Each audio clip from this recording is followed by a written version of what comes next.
little, I made a mess of my room like any other child my age. The difference between me and other kids was the person overseeing my cleanup was my stepfather, Rick. And Rick was an attorney and in the military. He was very stoic, removed, emotionless. And I used to joke and say that he was kind of like C-3PO, but with less emotion. And then it dawned on me recently that that joke actually doesn't make any sense. Because C-3PO is very emotional. It's like, Atu, where are you? You know? Like, my stepfather was never in a panic looking for me the way C-3PO was looking for R2. So,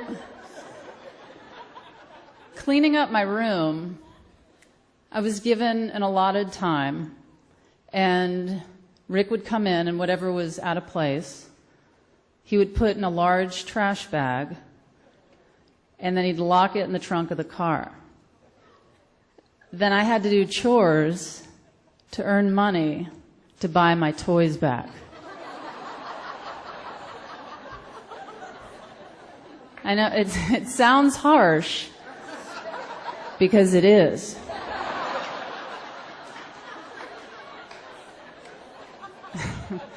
But to be fair, I could buy. They were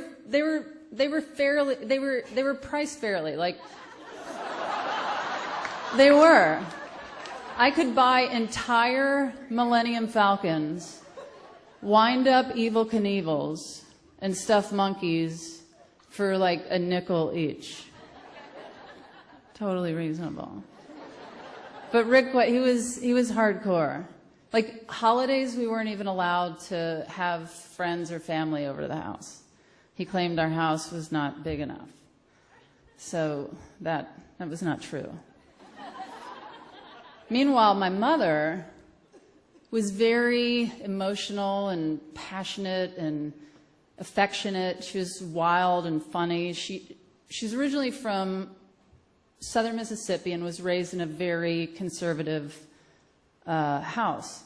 And she was always just wanting to make sure that I knew the most important thing in life was to be happy. And she just supported anything I did. Anything I did was so cool, and I always looked adorable, and just everything was great, you know? And like, even down to dropping out of high school. My mother would brag to people. She's like, yeah, Tig dropped out, you know? She's doing her own thing. And my own thing, I had nothing going on. Like, I was like working at a pizza parlor or selling po' boys. That was me doing my own thing. And but then I found stand-up comedy, and I immediately had focus in my life, and I was so passionate and excited about it. And my mother, you know, she didn't care if I was in some dingy club in Middle America or on TV. She just thought I was cool, you know, as long as I was happy. She was happy. Rick,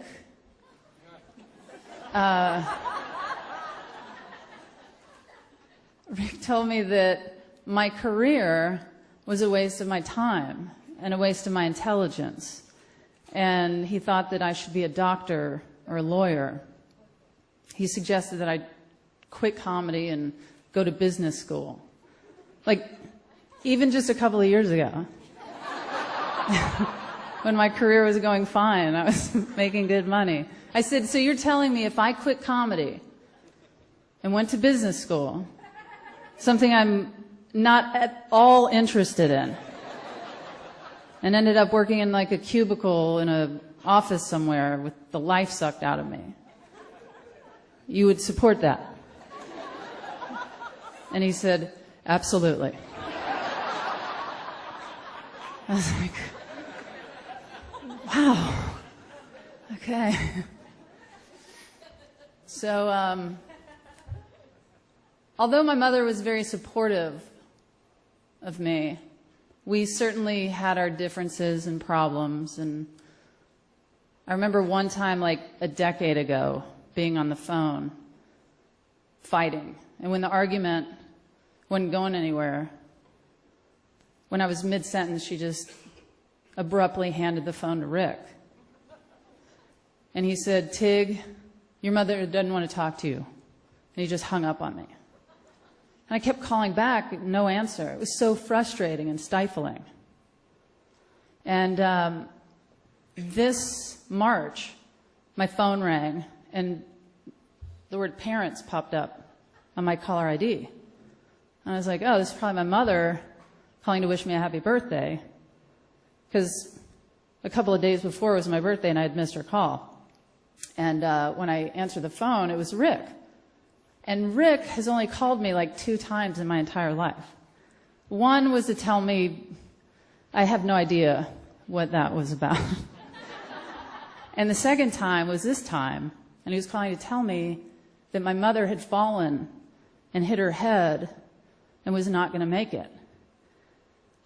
And I immediately pictured her lying in a hospital, just barely hanging on, saying, you know, call Tig, tell her to come to Texas to say goodbye. And I said, can I talk to my mother? You know, put her on the phone. He said, no, you can't ever talk to her again.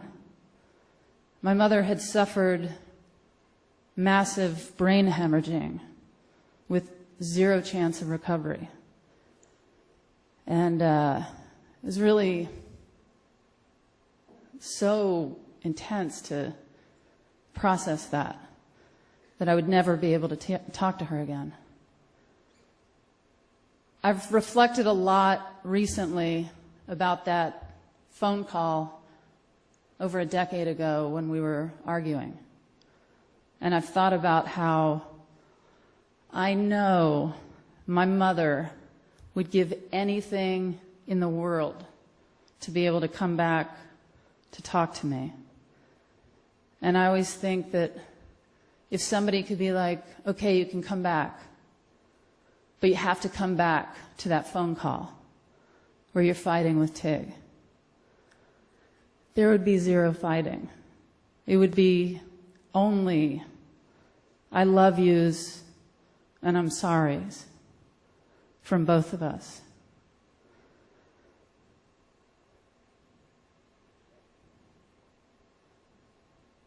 After my mother's funeral, we left Mississippi, our hometown where she was buried, and we were driving back to Texas. And my brother and my uncle were in one car, and Rick and I were in the other. And we were driving, and he said, Tig, I want to talk to you about something. And I was like, oh, great. What could this be? Not in the mood. And he said, I wanted to talk to you about that time that you said that I hurt your feelings. The time that I hurt your feelings when I told you should go to business school. And I said, oh, yeah. That hurt my feelings, but what really hurt my feelings was telling me my career was a waste of my time and a waste of my intelligence. That was hurtful. And he said, and he started to cry. The robot started to cry. And he said, I was wrong, and I wanted to apologize for that. He said that I never understood you as a child. I didn't get you at all. And I tried to project onto you my life and my route. And I expected you to take that exact same route. And I'm realizing that it's not the child's responsibility to teach the parent who they are. It's the parent's responsibility to learn who the child is. And I didn't do that. And I'm sorry. And I said, so, and I'm crying too. I said, are you saying that if I said I was going to quit comedy and go to business school, you wouldn't support that anymore? And he said, absolutely not. He said, that is the only thing in the world that you should be doing. And I was like, oh my gosh.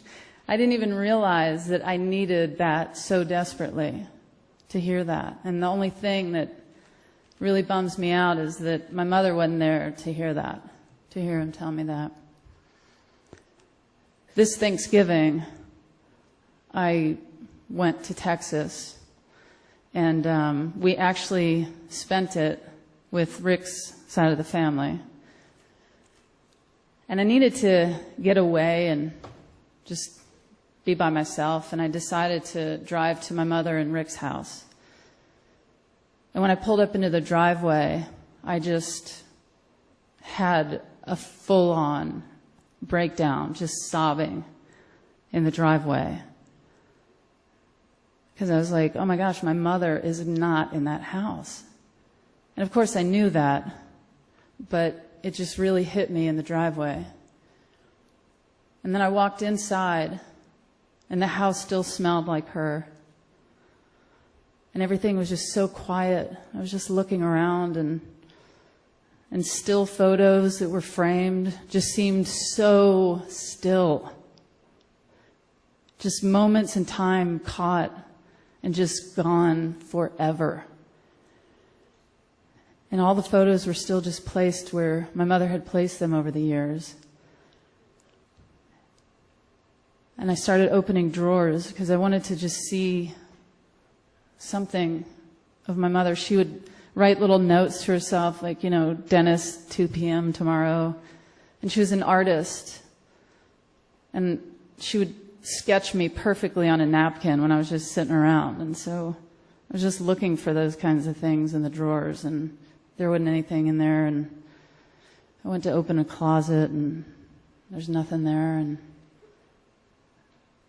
I was finding nothing in any drawers or closets, and I just started going around the house, just running around, just trying to find something. And then I was in this panic and just crying even harder. Like Rick had gutted the house out like he had when I was a child with a trash bag. Everything was gone. And I was like, I'm done with this person. I couldn't believe I had fallen for that conversation. And I was so ready to write him off immediately. I was done. And I called him on my cell phone. And he said, hello, Tig, how are you doing? I said, not good. Not good. All of my mother's things are gone. And so are my childhood things. And he said, oh, hold on a minute. Go into my bedroom. Go into my closet. And he started directing me. I was like, yeah. He said, look at the top shelf. And up there, he had placed some of my mother's things and some of my childhood things. And, I opened the box, and she was a dancer too. There were her ballet slippers and photos, and I just was like, you're lucky.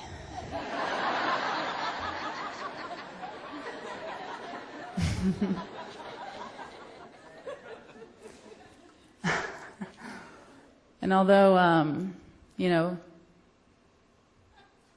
before March, when the word parents popped up on my caller ID, it represented my mother and Rick.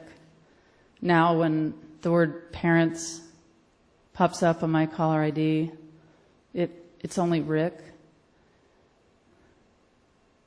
We have very different cleanup techniques. But I'm learning to get used to that. So, good night.